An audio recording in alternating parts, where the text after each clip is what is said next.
Hey there, grammar students. This is Chelsea with Let's Talk. Today, let's break down the present perfect tense.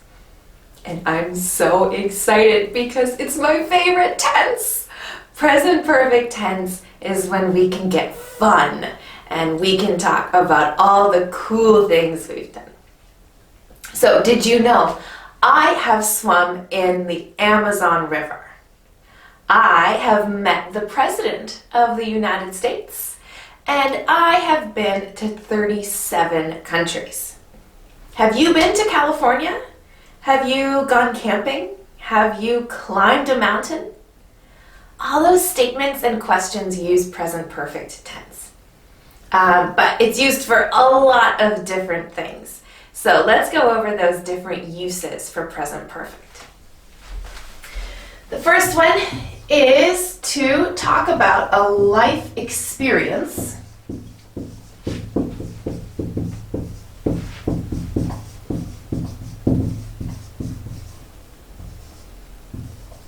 without saying exactly when it happened.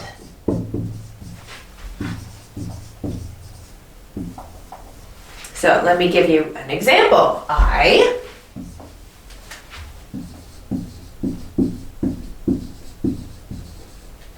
have swum in the Amazon River.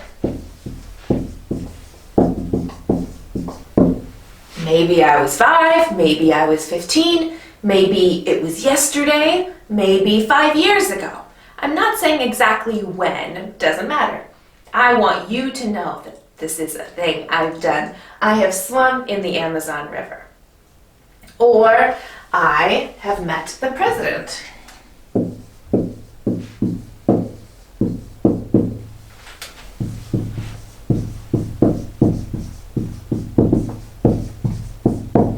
Again, no time here. I'm not saying when this happened. So let's compare that with past simple. With past simple, we can use time words.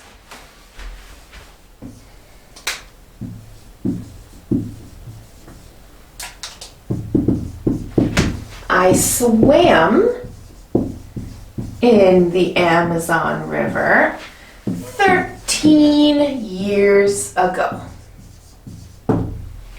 So if I want you to know the time, I'll use past simple. I swam in the Amazon River 13 years ago. I met the President.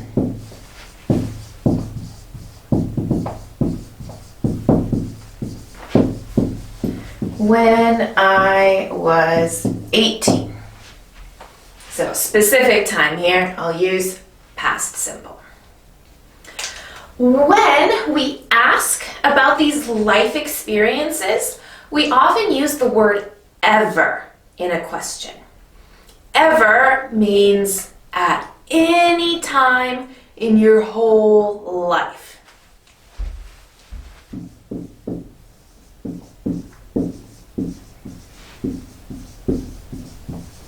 Have you ever gone camping? When you were a baby, when you were 5, last week, last year, at any point, have you ever gone camping? But ever is only for questions, not for responses. For a response, you can say, yes, I have gone camping, or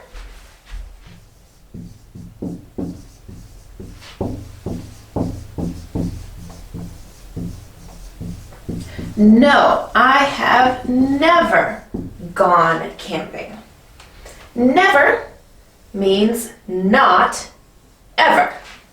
So we'll use that in a negative statement to say at no point in my life. I have never gone camping. All right, so first usage for cool stuff in your life with no time. Let's move on.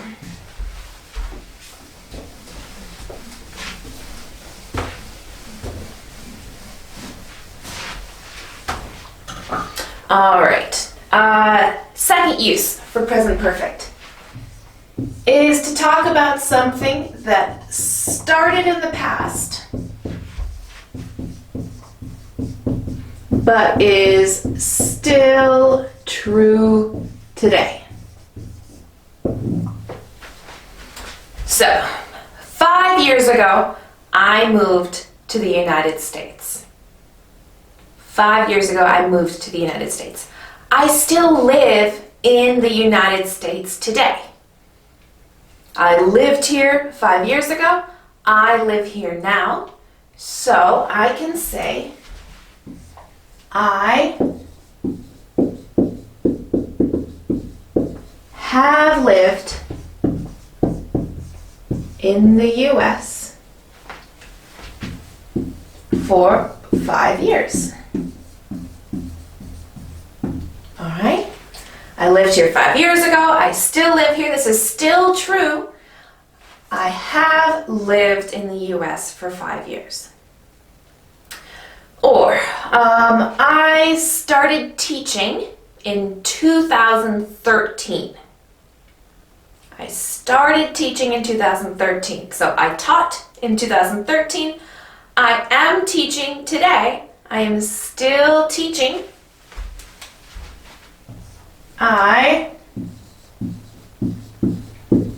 have been a teacher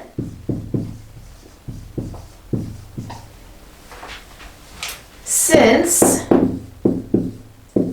2013. Okay, so you'll notice here we do use time. That's okay. For this use, something that started in the past and is still true, we can use time expressions. So we use for to say how long something has happened. So it answers the question, how long? How long have you lived in the U.S.? I have lived in the U.S. for 5 years. Or we can use since to say when something started.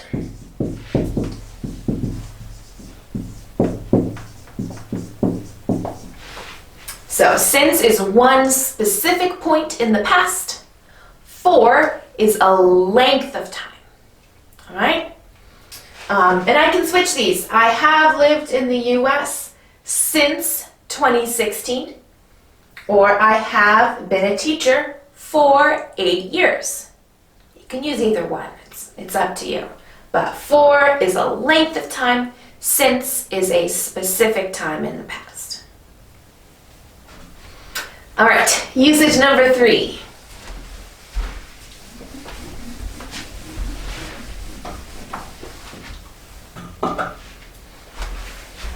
We use present perfect for something that happened multiple times.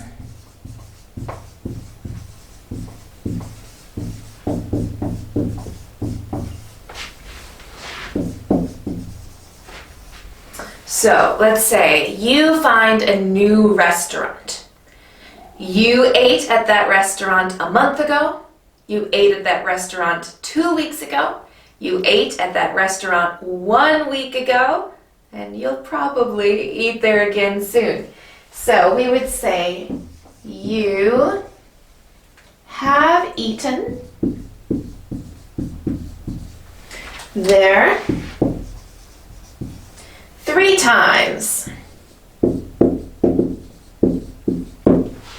right, that has repeated, been multiple times. So you have eaten there 3 times. Or you could say, he has broken his wrist twice. It's happened twice. It might happen again. Twice is a word that means 2 times. We also have the word once. Once means 1 time. After that, we'll use the number and times. 3 times, 4 times, 10 times, 100 times. Okay, so repeated actions in the past. It's happened multiple times.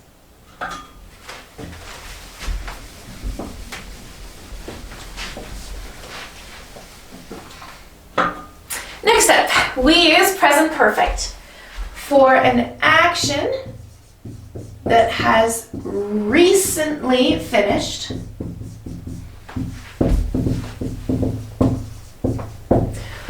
with the word just. Okay? Something that is recently finished with the word just. So, she has just finished her homework.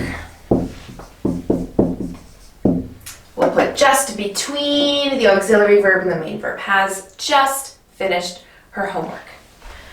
Or, I have just sent an email. So, something that happened quite close to the present. It's in the past, but is close. Next up, we can use present perfect. This one's kind of vague. Something that happened in the past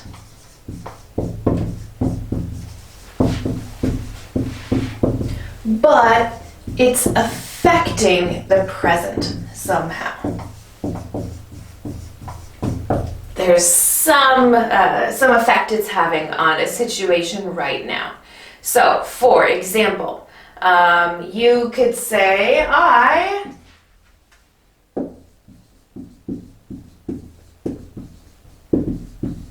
have sprained my wrist.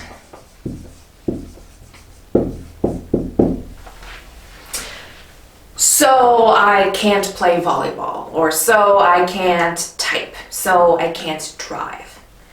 That is affecting things right now. I've sprained my wrist. Or, let's see, I have won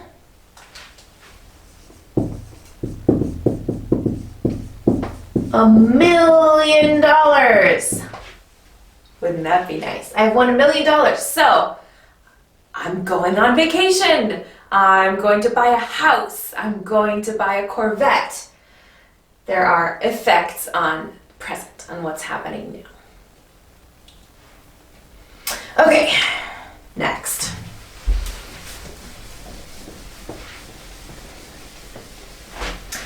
We can use present perfect for a period of time that hasn't finished yet.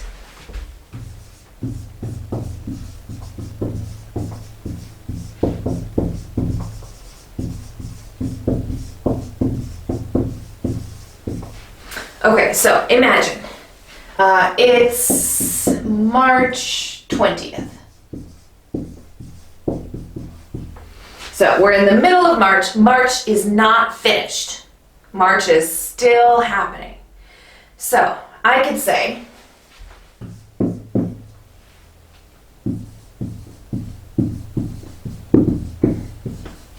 it has rained a lot this month.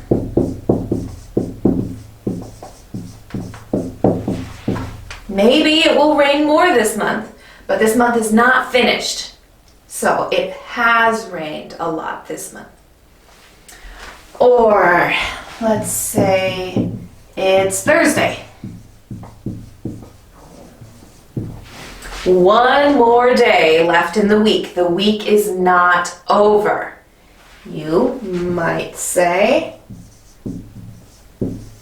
this week has been crazy. Oh, and I have one more day still. It's not finished yet. At the end of the month, we can say it rained a lot this month. It rained a lot in March. At the end of the week, I can say this week was crazy. But While that period is still happening, we'll use present perfect. All right, this one's the last one, I promise. We can use present perfect with a negative statement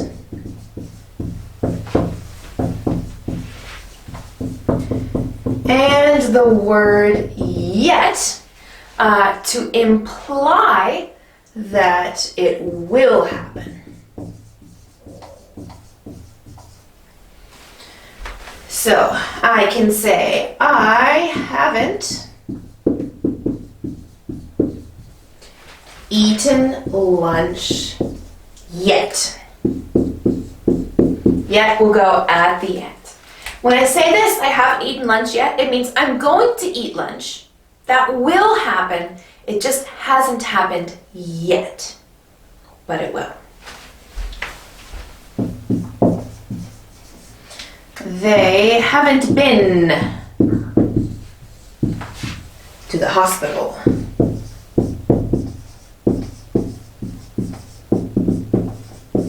Yet. But they still will. Alright, so I know present perfect, it's kind of hard to define, right? That first use was for at any point in your whole past. But all the rest of those, 2 through 7, it shows that there's some kind of a connection between the past and the present. Something is happened in the past, but it's holding on to the present somehow. You probably don't have present perfect in your language, so it's a difficult concept to grasp. But while you're watching movies in English or listening to music in English, try to identify the present perfect tense, and that will help you figure out how to use it more naturally. All right, this is Chelsea reminding you it's not nerdy being wordy. In the comments, tell me something cool that you have done. Let's talk again soon.